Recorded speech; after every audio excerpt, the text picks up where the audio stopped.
What's up, YouTube? And welcome back to my channel. And in today's video, I'm going to do my prediction for the Clemson Tigers versus the Florida State Seminoles. Uh, Huge matchup this Saturday. I'm going to just go ahead and get into the stats. Um, you have a team in Florida State, man, just came out flying. I mean, doing a phenomenal job, both offensively and defensively. Mike Norvell, since he's been there, has gradually uh, gotten this team improved over the last couple of years, and they're doing a phenomenal job. They got Jordan Travis back at quarterback. I said before the season started that this was going to be, uh, pay dividends for the team, and boy, did it did for uh, Seminoles so far. The Seminoles are 3-0 right now, um, and they riding real high right now, And I'm just read off Jordan Travis's stats. He's thrown for 729 yards. He has 8 touchdowns and 1 interception. Uh, this guy is just a general out there on the field. Hard to tackle too. Just a very, very good player. Battle-tested quarterback, man. Went against a great LSU team. And they beat them pretty bad, but LSU is no slouch. We just saw what LSU did to Mississippi State. So Florida State is a team this year, I feel like, compete for championship this year. Um, uh, Great player in Jordan Travis. I'm going to just read off their stats, as far as the running backs and the receivers, you know. And wait till I get to the receivers. Running back, they got Trey Benson, 164 yards on the ground. He's averaging 5 yards a carry, and he has 4 touchdowns. Definitely the guy at running back for the Florida State Seminoles. They also have Rodney Hill, who has 102 yards on the ground. Uh, Another capable running back that they have. But Jordan Travis, no slouch himself. He can run the ball as well. He has 96 yards on the ground, 5.6 yards average, and he has a touchdown. So not only can he pass it, but he can run it as well. So the Florida State Seminoles running game is really, really good. Now at receiver, this where it gets scary if you're a Clemson Tigers. Johnny Wilson, this guy's huge. Has 11 receptions for 209 yards receiving. He's averaging 19 yards an average. And this guy, just a mismatch. He doesn't have a touchdown yet, but he's just a huge mismatch. Um, it almost seems like he's always open. Tall, long, lengthy guys. All of their receivers, man, are just lengthy guys. Just matchup nightmares for any secondary player, DB or cornerback. I mean, just crazy. Keon Coleman, another transfer guy that came in for the Florida State Seminoles, 170 yards receiving, averaging 14.2 yards average, 4 touchdowns. I mean, these guys are just a beast out there. Another guy, transfer portal, Jaheim Bell, 125 yards receiving with 2 touchdowns. I mean, the list just goes on. Marcus Douglas at tight end, he has a touchdown. I mean, they just lethal at the wide receiver position. I mean, um, just mismatch, and they definitely help, Florida State and Jordan Travis, be able to put up some good numbers. And they're just hard to defend. Now I'm going to speak to the defense, the Florida State defense. I mean, not Florida State. Um, yes, Florida State, I'm tripping. Florida State Seminoles, great defense, man. And it's led by a guy named Jared Verse. I mean, this guy's just all over the field, man. This guy's definitely an NFL player. Definitely a guy that's going to get paid in the NFL, definitely. I mean, this guy's just a beast of a player, and uh, they got a lot of good players over there. Tatum Bethune, 17 total tackles. I mean, Kalen DeLoach, he has 10 total tackles. He has 2.5 sacks. Uh, DJ Lundy, 1.5 sacks, 1.5 sacks. Ronaldo Green got a half sack.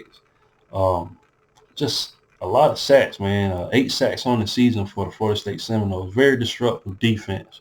And that's exactly what you want when you're playing a team, in the Seminoles. To be able to play very, very good defense. And last couple of seasons, defense needed work. But this season, it seemed like their defense is legit. And boy, I'm telling you, they just fly out there, man. They play with a lot of aggression. So very, very good team. Jerry and Jones at DB, he got an interception. So very talented defensive unit for the Florida State Seminoles. So the Clemson Tigers are going to have their hands full in this matchup. Now, read off the Clemson Tigers and who they have, on their squad. Of course, they took a first game loss to Duke Blue Devils, a matchup where a lot of people didn't see, Clemson losing, and they lost in huge fashion. They lost 28-7. Um, the Clemson offense, man, it just didn't show up in that matchup against Duke. Uh, we all know they picked up Garrett Riley, Lincoln Riley's younger brother, and pulled him from TCU. Team in TCU that made it to the playoffs.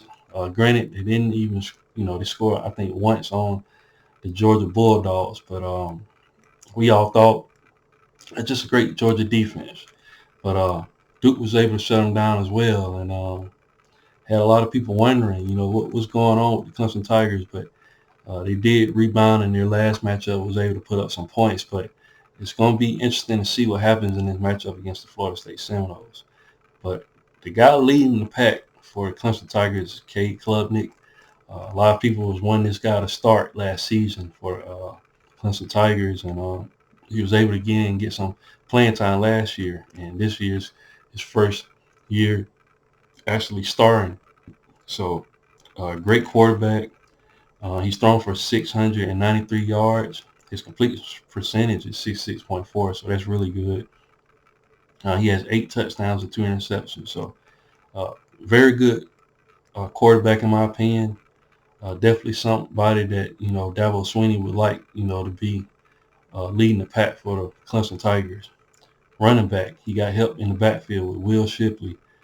Great player, 225 yards rushing, 6.3 yard average. Which is interesting, though, he doesn't have a touchdown this season. That's really interesting. I thought he would have had his touchdown by now, but he hasn't. But Phil Maffa, he has the touchdowns. He has 166 yards rushing with 6.6 yards average. He has 3 touchdowns. So he's the guy that's been getting the touches with the touchdowns, making the touchdowns. Shipley's getting the carries, but he's the second, running back behind Will Shipley. He's getting all the touchdowns. So 2 talented running backs. Of course, they got Dominique Thomas, and Cade Klubnik himself can run it in too. He has a touchdown rushing. So Will Shipley and Phil Maffa are the 2 guys, that the Clemson Tigers have. And Florida State Seminoles going to have to be, on their P's and Q's and be able to block the running lanes against these 2 talented running backs that Clemson has. Wide receiver, Bo Collins, 197 yards receiving. He has a touchdown. Antonio Williams, he has 2 touchdowns with 145 yards receiving. And also Tyler Brown, 79 yards, but he has 2 touchdowns. Jake Brenningstool, the tight end, he has a touchdown. Will Shipley, put him out wide. He's got a touchdown.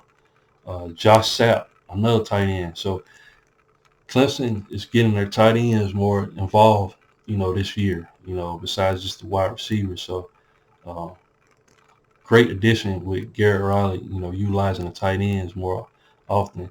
Clemson used to have great, wide receivers and still do. It just the last couple of seasons, they just didn't have that one guy that really stood out like the guys in the past. But Bo Collins and Antonio Williams, those 2 guys, and Tyler Brown, you got a great trio right there, and guys that can be a threat for the Florida State Seminoles. Clemson's defense, really, really good defense still. Jeremiah Trotter, this guy's a beast of a player. His dad was a great player, in the NFL. So Another guy that they have, on that defense that's really, really good with 17 total tackles and just disruptive guy. Plays with mean intent. Really, really good player. Barrett Carter. I mean, the list goes on. They got a lot of guys over there. Uh, just a lot of great guys. Now, of course, they would like to get their sacks up. They have 4 sacks on the season, so very disruptive defense. Interceptions wise, Wade Wood is at linebacker. He has 2 touchdowns. So look out for this Clemson defense. I'll read their stats on both teams, and we're going to see, uh, what each team looks like stat wise. Now Florida State, they're getting 462 yards a game, total yards. Clemson's getting 489 yards a game. So Clemson has the slight advantage offensively, in this matchup. And we were to break that down, Florida State is getting 273 yards through the air, and they're getting 189 on the ground. So that's a really, really good balanced offense for the Florida State Seminoles. And Clemson is getting 272 through the air, and they're getting 216 on the ground. So Clemson's actually running the ball a little bit better than the Florida State Seminoles right now, which is interesting. But they're both on par passing yards wise. So it's going to be very, very interesting to see what happens in this matchup. Yards allowed. Florida State is allowing 391 yards a game. Clemson is allowing 246 yards a game. So statistically, Clemson is a slightly better defense, actually a good bit better. Pass yards allowed. Florida State is only allowing 268 through the air, and they're only allowing 123 on the ground. Versus Clemson, they're only allowing 148 yards through the air, and they're only allowing 98 yards on the ground. So Clemson is doing a really good job of stopping the run for the most part. Not where they want to be, but still under, right at the 100-yard mark. So that's going to be interesting. Can Trey Benson get running in this matchup? Can Florida State Seminoles O-line establish the run game against Clemson? That's going to be very, very interesting in this matchup. I looked at the predictor for this game, and a lot of people have Florida State win this matchup. Clemson, last couple of seasons, has been getting the upper hand on the Florida State Seminoles. But, Florida State Seminoles play them good every year. And you always think that, they're going to be able to do it each and every year, but they always fall short. But if I had to give my prediction for this matchup, I got Florida State this year. I think Florida State going to get Clemson this year. I just like how Florida State's looking right now. They're playing really, really good on both sides of the ball right now. Like I said, Jordan Travis and the wide receivers, man, and got Trey Benson in the backfield. This is a very talented team from top to bottom, on both sides, defensively and offensively. It hasn't been like that in the past. Florida State may have a great offense, but the defense the last couple of seasons wasn't up to par. I think that's going to be the difference this year. I think Florida State's defense and offense is like right there with each other. I think they're both up to standard now. And Clemson, in my opinion, they're putting up points. They was able to put up points in the last matchup. Let me just look at their last matchup, just to be sure of the teams that they played. Like I said, last matchup, they couldn't really score points against Duke, and that's concerning to me. I knew Duke had a lot of experienced players on that team, but I didn't expect them to win that matchup against Clemson. And Clemson beat Charleston Southern 66-17, and they beat Florida Atlantic 48-14. But neither of those teams have the talent that Florida State is going to have. And this game is going to really determine how good Clemson is offensively. But I just don't see Clemson win this matchup. They always been the favorite the last couple of seasons. But I think this year the Florida State Seminoles is going to get them. And I think it's long overdue. Um, Florida State, I think, is a team that's definitely going to be competing for a championship this year. They might be in the playoffs this season. That's how good I think Florida State is. But and they did kind of struggle in their last matchup against I think it was Boston College. But yeah, I think they're gonna put it all together in this Clemson matchup, and I think they're gonna win. What do you guys think? Am I wrong about this? Do you think Clemson is gonna come out on top? You guys let me know in the comment section. But once again, guys, if you haven't, please like, share, and subscribe to the channel. And I'll definitely be back with more college football content. Thanks, guys, and roll tide.